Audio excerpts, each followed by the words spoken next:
So at this point, you probably haven't been fed enough Apple Vision Pro videos by the YouTube algorithm. But there is one thing that all those reviews don't talk about. And yes, you heard it here first. You can actually poop with the Apple Vision Pro, but in a way you may never have thought of.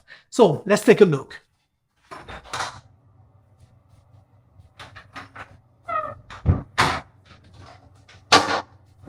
Now, you've probably heard of the Quest, but this thing cannot do what I'm about to do with the Apple Vision Pro. Are you ready? Wow! I downloaded the spatial toilet paper app. This is so magical. Whoa, I can't wait to try it. Let's try it now. Alright. Let's try it. Wow, it feels so natural. Whoa, never seen this. It's truly magical. Wait. That's poop. Where's the magic gone, Apple?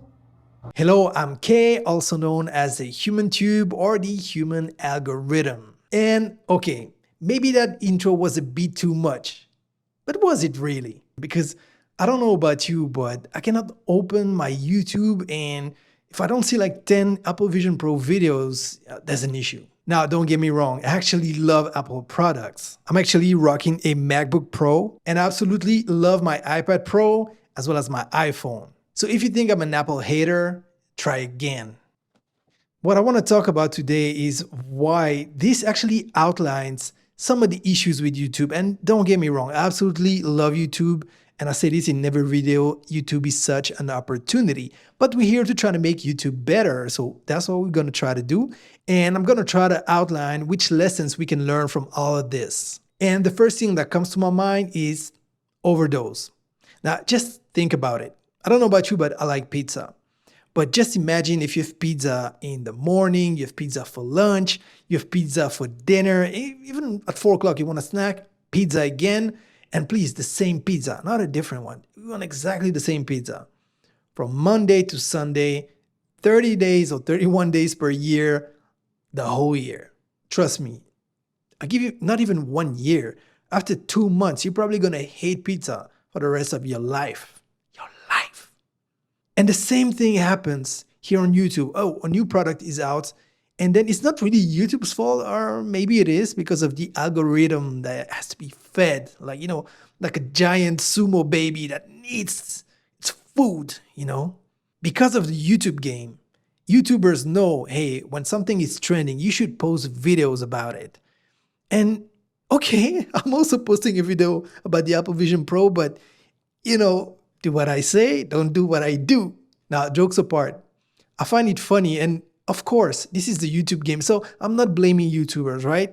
But what I'm saying is because the YouTube algorithm needs to be fed, when there's a new product and new trend, especially when Apple releases something like the Apple Vision Pro, my God, people, they can make 100 videos. Like instead of talking about everything they want to talk about in a great video like The Verge did. And you should look at the comment section of that video from The Verge, because even me, honestly, the 30+ minute video, I think if I recall, that video was so good and it was so honest. One of the most honest reviews I've seen. But all the other ones, they would just, slice it into 100 videos. And I get it. Everybody wants to grow. Nothing wrong with that. But if you're just watching YouTube, it's annoying. You just go through your feed and all you can see is Apple Vision Pro. Now, maybe you don't care about Apple Vision Pro.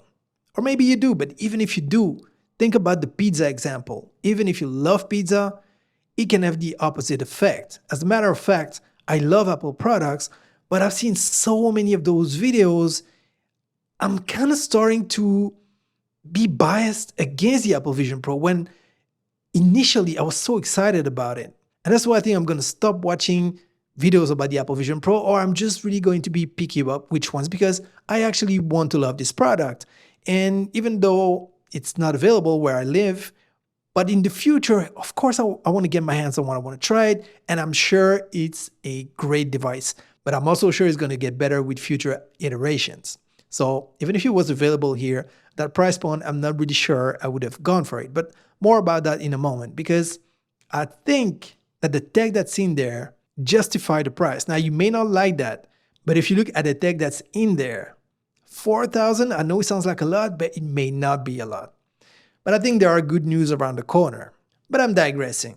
And this whole situation is the same as the embargo on products, where a brand is going to release a product, there is an embargo for content creators, and the day, the hour, the minute the embargo is lifted, all those videos pop out. And that brings me to the second lesson we can draw from all of this. And that issue, my friend, is brainwashing. And I gotta give you a little bit of context. I've tried working with this, and trust me, I don't like Meta, I don't like Facebook, actually don't like it at all. But I actually love this headset. But I try to work with it and it's just too heavy. And bear in mind, it's actually lighter than the Apple Vision Pro. So a few months ago, long before the release of the Apple Vision Pro, I got a pair of these, and these are the Xreal version 1, Xreal Air to be precise, Xreal Air version 1. And a few weeks ago, Xreal released the version 2 of the Air glasses and the Air 2 Pro. So after watching a lot of videos, everybody was saying how much better the 2 Pro were compared to version 1. So I was brainwashed. Even me, as aware as I am, I was brainwashed and I was so sure, hey, this must be like so awesome. So I got the Air 2 Pro. And also because as a content creator and as a professional, I always like to have a backup, because what if these are not usable anymore? At least I have these. And if you haven't tried this, my God, this is not perfect, but this is awesome. When you travel, when you work, you have like 3 giant screens. You need to try it. But like I said, it's not perfect. But bear in mind, this is only 79 grams and this one is 75. And still after a few hours, it's too hard to work with this. All right, let me put this away. But I was saying, like, after 8 or 10 hours of work, I can really feel the weight. So just imagine with the 600 grams or 600 grams plus of the Apple Vision Pro. But the point is, I believe the hype and the brainwashing. Now the truth is, actually, let me take those back. So as I was saying, the truth is, version 1 actually has a better field of view compared to version 2 and even version 2 Pro. These are the Pro.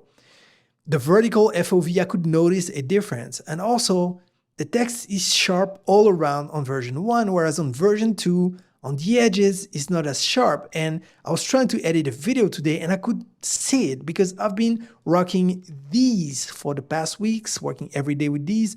So it was obvious when I tried it. Still, there are some better things. It's more comfortable, better weight distribution, and you get this feature called electrochromatic dimming, where you just press a button and it just changes the opacity level. It's like magic. But still, in terms of field of view, this is much better. And if I had known, probably I wouldn't have gotten those ones. Now, I believe the brainwashing. I believe the hype. But in my case, it's okay because I needed 2 pairs anyway. And these are super cheap compared to an Apple Vision Pro. Basically, you can get like, I don't know, 12, 13 or 14 of these, and you can get 10 of these for one Apple Vision Pro. Okay, this time, let me really put these away.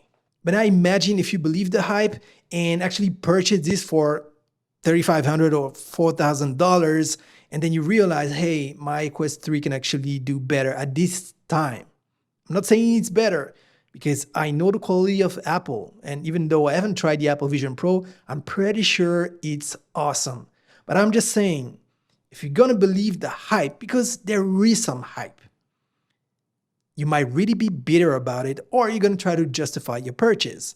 Now, on a side note, there is nothing wrong with treating yourself. If you have the money, enjoy it. If you want to get an Apple Vision Pro, you got the money, who cares? It's your money, you do exactly what you want.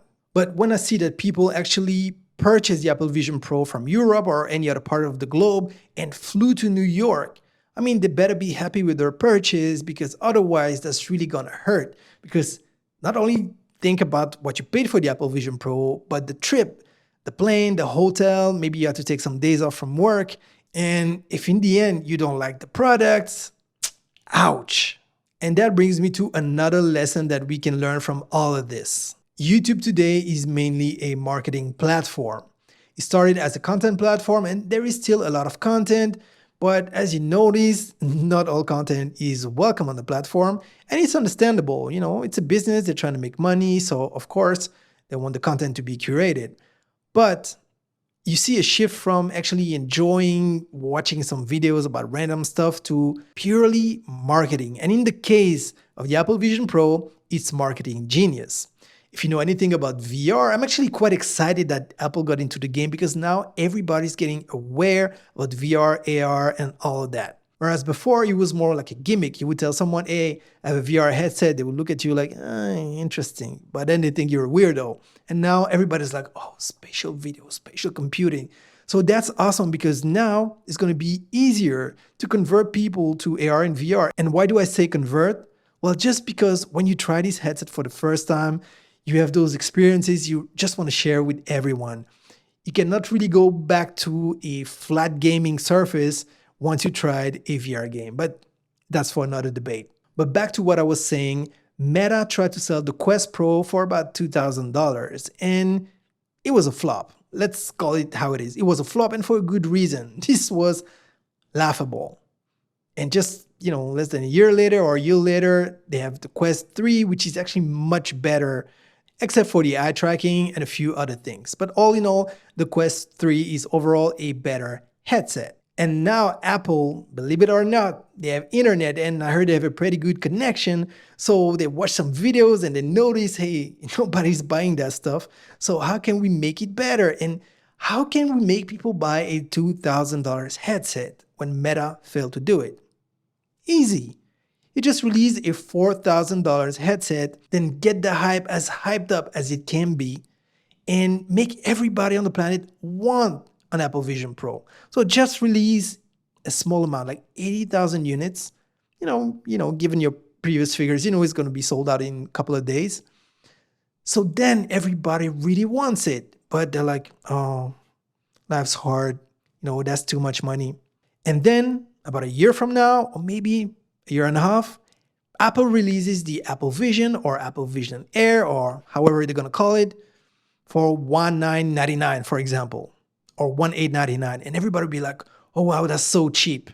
Whereas it was actually the same price than the Quest Pro, but the fact that they raise the price and make you want it, and now they put it half price. Now you want it, and now you're gonna spend the money. So that's genius. But we know Apple is so good with marketing. Now the issue is, if everybody uses YouTube just as a marketing platform, okay, we know that Apple have very great products, but what about all the other companies? They could just try to be selling you something that's bad, and they just know how to deal with influencers. Then you're gonna be brainwashed and you're gonna purchase. And by the time you realize, hey, maybe this is not as good as I thought it was, maybe your return window is over, or maybe you live in a country where it's difficult because you can only order online and it makes it really hard to send your item back. Now, another thing that I want to talk about is something I noticed in the comments of some of the videos about the Apple Vision Pro when it was first released. So I was watching a few videos and then I saw this guy, he was commenting like all over on all videos. And basically when people, would say something about the Apple Vision Pro that they didn't like it or they thought it's too expensive or whatever, any critique, he would just come and say, oh, that's because you can't afford it. Like, oh, you can't afford it, you peasant. You should be rich or you should have money. And don't get me wrong, I'm all about making money and deserving what you work for. I'm not for everybody getting the same treatment because that's not how life works. You work hard. If you're born on the right side of the planet, then you're going to make it. But what if you're born in a country where, I don't know, maybe an Apple Vision Pro is 2 years of salary? Even if you go to the mine and work from 6 to midnight, there's very little chance you're going to get an Apple Vision Pro.